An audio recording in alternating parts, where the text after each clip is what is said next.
ما در مسئله تربیه فرزند صالح هم برادرای عزیز به اهمیتی بد نباشیم. به اهمیتی بد نباشیم. شیخ سعدی میگفت خرما نتوان خورد از این خار که کشتی، دیبا نتوان بافت از این پشم که ریشتی.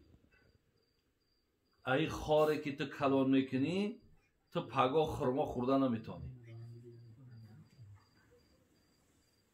یعنی مقصد که فرزند تربیه که وقتی که یک نیازی به سخنی او یاردم او شدی در پهلو وقت باشه.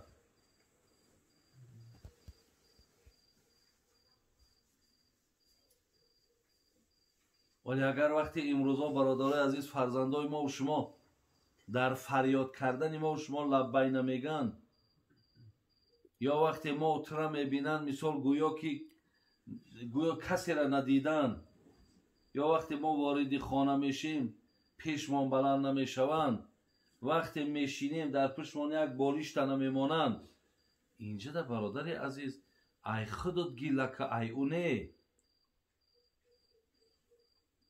چیزی که کردی اگه حاصلش همو حاصل کردگی ده خطا ملامت که او را حقارت نکه که مثال فلانی ممبر یک کورپچه یک تکسری پشتی ما دمانی.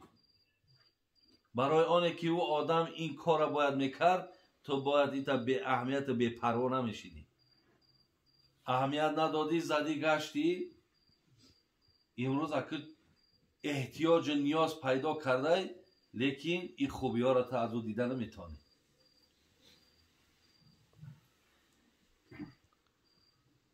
برای همین برادران عزیز در نسبت فرزند صالح را به وای رسانیدن به خدا قسم تمام قوا و قدرت صرف کن. دائم دعا کن چکلی که پیامبران دعا میکردن در حق فرزندا دعا میکردن که خدای مهربان بین اولی فرزند رب هب لی من الصالحین حضرت ابراهیم دعاش بود.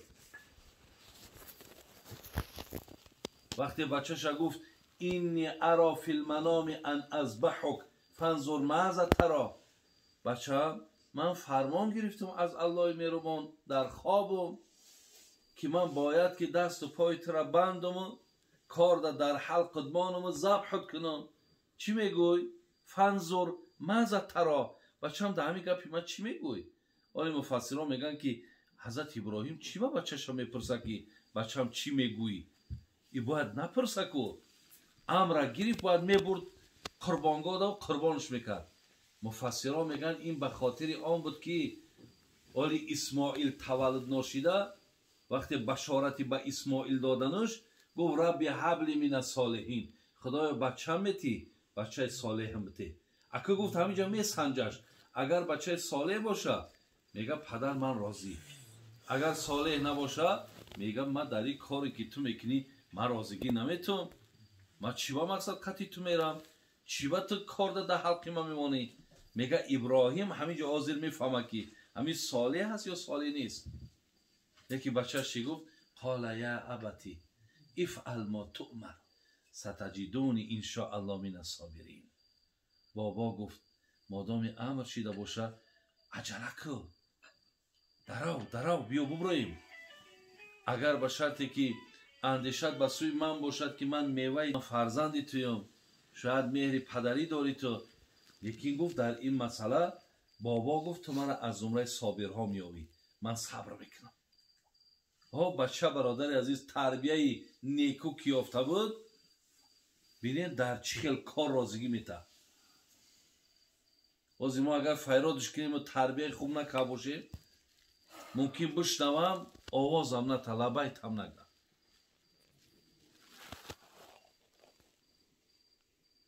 برای همین برادرای عزیز و گرامی در نسبت فرزند بسیار با احتیاط باشید. علخصوص الله مهربان به خدا قسم باور کنین برادرو به یگان جای مبالغه بسیار امروز شرایط های خوب آمدگی هست. امکانیت های خوب آمدگی های. ولی بعضی ممکن که اگر یگان هم تری نافرمان یا ممکنن یا که مقصد گپ مانه نگیرن، بعد ملامت کنیم شرایط و دنیا را و وضعیت ها، لیکن اینا بهانه هم برادران. ما تا روزی 24 ساعت همی سگرم قطیم های. من نمیتونم در همون یگان تغییرات را آورده اگر بخوام. بر همین برادرای عزیز، دویم چیزی که ثوابش ببینین اجرش، پاداشش، خیرش در خانه قبر به تو میرسد، این چیه؟ فرزند صالح را که در دنیا میمونی. این بسیار برادرای عزیز نیکو است، بسیار خیر است. در این مسئله هم مسئله تری به اهمیت نباشید. سیم گفتن او مصحفا ورثه، امکانیت هست برادر عزیز، مقصد قرآن به مردم تقدیم کن. من دارم مثال میرم میبینم یک قرآن ده 100 سامان، میبینم 100 سامان. میرم بچه های هست بیچاره قرآن خواننده که قرآن خریده نمیتونن، یا در خانه شون مثال همین امکانیت نیست، میبرم قرآن میخرم میارم در خانه تقسیم شون میکنم، میخوانن تا وقتی که همین قرآن باقی است، ثوابش به خانه قبری ما رفته است. و حرکت کنیم برادران، اولا خود مالم در خانه قرآن خوان باشه. انامین عیب هست برادر عزیز، عیب هست که در خانه آدمی که مثال از کلانتر تا پایانش همه بگه الحمدلله مسلمانمون، نه که قرآن خوانده نتونه. انامین عیب هست. میگه یک یهودی، اگه یهودی ها را همه ما میدونیم برادر عزیز که حتی در قرآن هم غیر المغضوب علیهم ولا الضالین که اینا نسبت میتن با کی؟ نسبت میتن سوره فاتحه را اخیرش، نه بر راه آن کسانی که به اونها غضب کردی، میگه این یهودی هاست، و نه راه آن کسانی که اونها گمراه شدن، میگه این نصرانی هاست. آن همون نفری که الله به اونها غضب کرده است، من در اینترنت دیدم ایراد گرفته. چی ایراد گرفته است؟ گفته است که همین مسلمان مردم قرآن نمیخونن. یعنی گفته است من مسلمان نیستم، خب برای من این کتاب قرآن هم هیچ مقصد مقدس هم حساب نمیکنه، ولی من همین مسلمان هایی که کتابشون قرآن است یکی قرآن میخونن. ما حدیث داریم از پیامبر گرامی که هر کسی که اگر هر روز 40 آیت نخونه، یعنی یک ورق قرآن بگه ممکن 40 آیت باشد، اگر نخواند قرآن روز قیامت از پشت این شکایت میکرده است که الله مهربان همین آدم در یک دور زندگی کرده بود که قرآن در خانه جنایت نبود، قرآن خواندن جنایت نبود، پس میخوان، بلند میخوان، بسیار میخوان، کم میخوان، یک کس به این کار نداشت. لیکن همین آدم تماما بر من یگان اهمیت نمیداد. خدای ما بالای همین شکایت دارم. انمون یهودی ایراد گرفته است، مسلمان ها قرآن نمیخوانند. بعد از اون چی میگه؟ میگه اگر قرآن هم که بخوانند معناش نمیفهمند.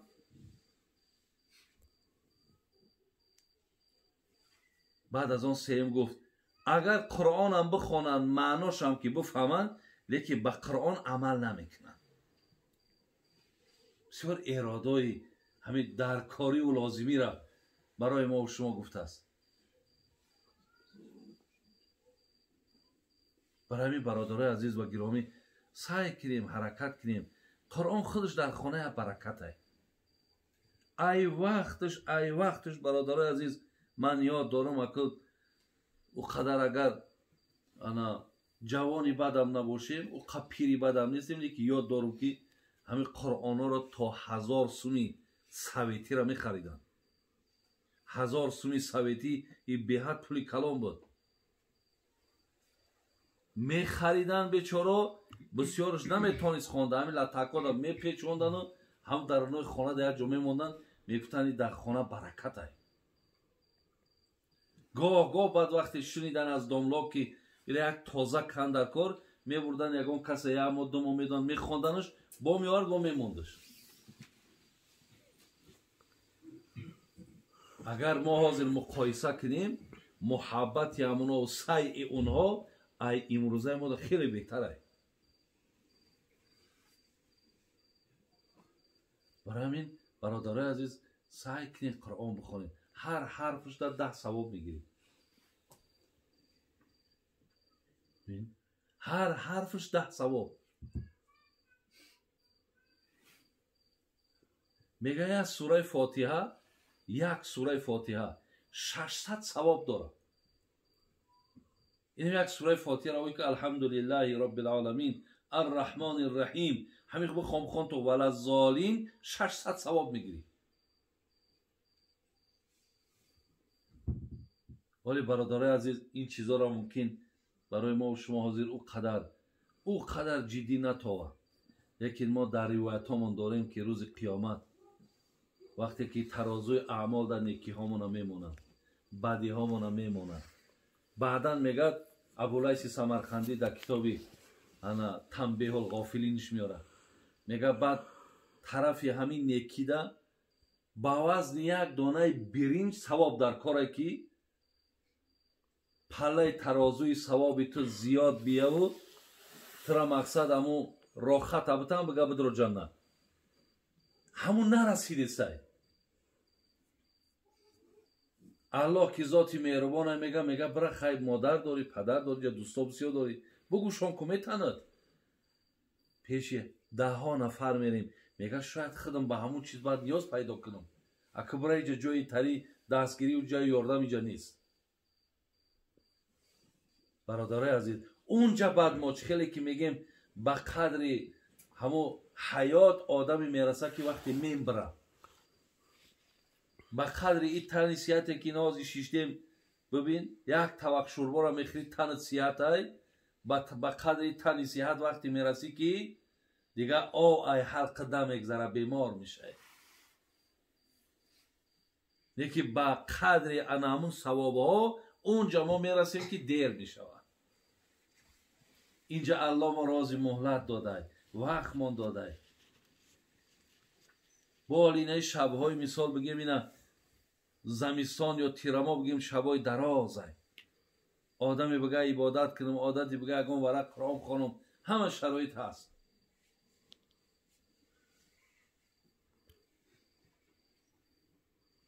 پیامبر میگه مثل المؤمن الذي يقرأ القرآن مثل الاترجة ریحها طیب طعمها حلو. حضرت علی میگه مثال مؤمنی که مثال مؤمنی که انا قرآن میخونه مثال اپلسینه، میگه اترجتی رنگی این میگه همو رنگ اپلسینه، هم میگه مزه شیرینه هم بوی خوب داره. مثل المؤمن الذي لا يقرأ القرآن مثل التمر. پیامبر میگه کسی مؤمنه لیکن قرآن نمیخونه یا مثالشون رنگ خیرماه یا مزه شیرین دارن که مؤمنن، لیکن قرآن که نمیخونن بوی ندارن. یعنی یک درجه پستیم، یک درجه کم آمد کسی.